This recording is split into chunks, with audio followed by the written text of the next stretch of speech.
Gurazala YCP మాజీ MLA కాసు Mahesh Reddy selfie video. తమ party పరాజయం పాలవడానికి కారణాలు విశ్లేషించిన గురజాల మాజీ ఎమ్మెల్యే కాసు మహేష్ రెడ్డి. చంద్రబాబు నాయుడును అక్రమంగా అరెస్ట్ చేశారని వెల్లడి. తమ పార్టీలోని కొందరు నేతలు దారుణంగా బూతులు తిట్టడం, అవమానకరంగా మాట్లాడడం ప్రజల్లో తీవ్ర ప్రభావాన్ని చూపాయి. చంద్రబాబుని, పవన్ కళ్యాణ్ని తిట్టడం టీడీపీ జనసేన కార్యకర్తల్లో గెలవాలని మరింత కసి పెంచాయి. ఎవరినైనా అవమానాలకు గురి చేస్తే వారు కసితో రగిలిపోయి విజయం సాధిస్తారని చరిత్ర చెబుతోంది. ఈ ఎన్నికల్లో చంద్రబాబు, పవన్ కళ్యాణ్ విషయంలో జరిగింది. మా పార్టీ తక్కువ స్థాయి మద్యం బ్రాండ్లు అమ్మడం కూడా వైసీపీ ఓటమికి ఒక కారణం. మద్యం తాగేవారు తమ పార్టీకి ఓటేయలేదు. రాష్ట్రంలో మద్యం పాలసీ మార్చాలని సజ్జలకు విజయసాయిరెడ్డికి ఎన్నిసార్లు చెప్పినా పట్టించుకోలేదు. ఇసుక, ల్యాండ్ టైటిలింగ్ యాక్ట్తో ప్రజలు భయప్రాంతులకు గురయ్యారు. గడిచిన 2 వారాల నుంచి అనేక మంది నాయకులు, కార్యకర్తలు వస్తున్నారు, కలుస్తున్నారు. వాళ్ళు అడుగుతున్న ప్రశ్న ఒకటే, ఏంటి సార్ ఇన్ని కార్యక్రమాలు, ఇంత అభివృద్ధి, ఇంత సంక్షేమం జరిగింది, మరి నిత్యం ఎమ్మెల్యేలు కానీ ఇతర నాయకులు ప్రజలకు అందుబాటులో ఉన్నారు, గడప గడప చేశారు, అయినా పార్టీ ఎందుకు ఓడిపోయిందని తరచూ అడుగుతూనే ఉన్నారు. జవాబు చెప్పాల్సిన బాధ్యత కూడా మా మీద ఉంది. ఒకటే ఈ రోజున ప్రతి కార్యకర్తకి, నాయకుడికి చెప్తుంది, సరే రాజకీయాల్లో గెలిపోవటంలో సర్వసాధారణం, మహా నాయకులు ఓడిపోయారు, మళ్ళీ గెలిచారు. అలాగే ఇది కూడా మనం ఒక స్పోర్టివ్నెస్తో తీసుకోవాలి. గతంలో గెలిచాం, ఈరోజు ఓడిపోయాం, రేపు తప్పకుండా గెలుస్తాం. మనం మన బాధ్యతని, ప్రతిపక్ష బాధ్యతని మరి హుందాగా నిర్వర్తిస్తూ ప్రజల్లోకి పోయి ప్రజల తరఫున అధికార పక్షాన్ని ఎండగడుతూ ఉంటే తప్పకుండా ప్రజలు మనకు అవకాశం ఇస్తారు. కానీ ఈరోజు ఓడిపోవడానికి సరే అనేక మంది కార్యకర్తల నాయకులతో నేను మాట్లాడుతుంటే వాళ్ళు చెప్తున్న ఒక మేజర్గా 2-3 కారణాలు. సంక్షేమం బ్రహ్మాండంగా చేసింది ఈ ప్రభుత్వం, కానీ లోపాలు కనపడుతుందైతే ఉదాహరణకు మనం తీసుకుంటే లిక్కర్లో ప్రభుత్వానికి చెడ్డ పేరు వచ్చింది అనేది వాస్తవం.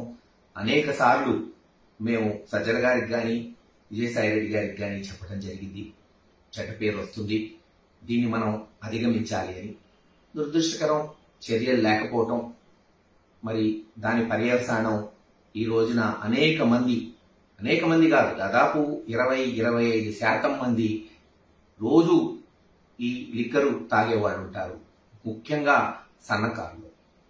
మరి వాళ్ళు ఏదైతే తెలుగుదేశం చేసిన దుష్ప్రచారం, నాసిరకం మందు, మరి ఇది పనికిరాని మందుని అత్యధిక ధరకి అమ్ముతున్నారని తెలుగుదేశం నాయకులు చేసిన ప్రచారాన్ని వాళ్ళు నమ్మారనే మనం ఈరోజు విశ్వసించాలి. అలాగే శాండ్ మీద ఆధారపడే వాళ్ళు, మరి ఎవరైతే కార్మికులు ఉన్నారో వాళ్ళు కూడా శాండ్ పాలసీ బాలేదు, వాళ్ళకి ఇంకా మెరుగైన పాలసీ కావాలని వాళ్ళు ఓట్లు వేశారనేది కూడా మనం నమ్మాల్సి వస్తుంది. ఇలా కార్మిక సంఘాల్లో మరీ ముఖ్యంగా ఎస్సీ, ఎస్టీ, బీసీ మైనారిటీల్లో లిక్కర్ ఒకటి, శాండ్ ఒకటి మనల్ని దెబ్బకొట్టుంటాయి.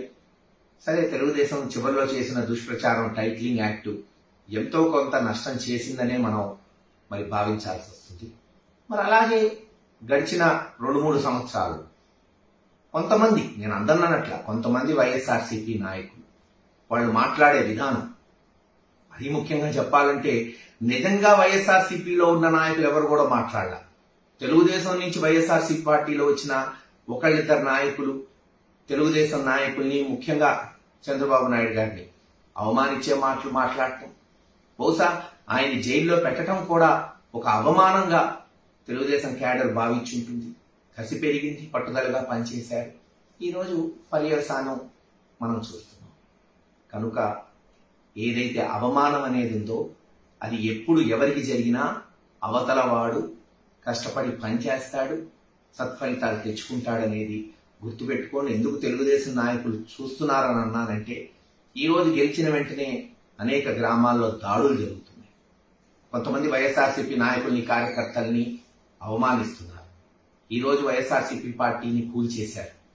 అది చట్టపరమా, చట్టానికి వ్యతిరేకమా, చట్టపరంగా చేసుండొచ్చు, ఇంత హడావుడిగా చేయాల్సిన అవసరం లేదు. కానీ చేసిన విధానం, మళ్ళీ మీరు వైఎస్ఆర్సీపీ పార్టీ నాయకుల్ని, పార్టీని అవమానించేటట్టు ప్రవర్తిస్తున్నారు. ఆలోచించుకోండి, దీని యొక్క పర్యవసానాలు ఎలా ఉంటాయనేది. ప్రజలు మీకు ఒక అవకాశం ఇచ్చారు, అందించండి, మంచి పాలన ఇవ్వండి. ప్రజలు మీరు మంచి పాలన ఇస్తారని మీకు ఓట్లేశారు అని మీరు చెప్తున్నారు. తప్పకుండా మీరు చేయండి.